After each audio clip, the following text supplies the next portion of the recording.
મિત્રો 90% લોકો નથી જાણતા કે ચૈત્ર મહિનામાં કડવો લીમડો કેવી રીતે પીવો જોઈએ અને પીવાના ફાયદા શું છે।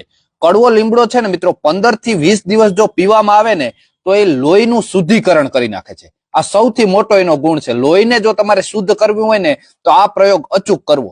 લોહી શુદ્ધ થશે ને તો ચામડીના રોગો મટી જશે। દાખલા તરીકે દાદર, ખરજવું, ખંજવાળ આમાં ખૂબ મોટી રાહત થશે અને જે યુવાનોને પિત્ત વધી જતું હોય ને એ પિત્ત પણ શાંત થઈ જશે। વારંવાર તાવ આવતો હોય આવા પ્રશ્નો હોય ને એ પણ શાંત થઈ જશે।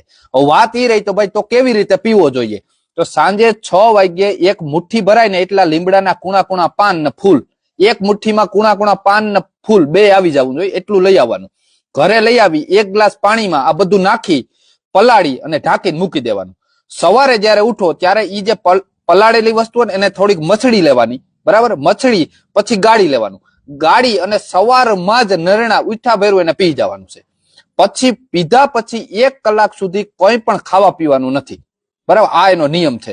આ રીતે જો તમે પ્રયોગ કરો ને તો તમને ઉત્તમમાં ઉત્તમ રિઝલ્ટ મળશે। આ પ્રયોગ તમારે 15 થી 20 દિવસ કરવાનો છે અને તમને એમ લાગ્યું હોય કે ભાઈ ચૈત્ર મહિનો ચાલુ છે ને આ મારા મિત્રોને પણ આ વાતની જાણ કરવી જોઈએ તો આ વિડીયોને જરૂર શેર કરજો, જેથી આ બધા ગુજરાતમાં તમામ લોકોને આનો લાભ મળવો જોઈએ।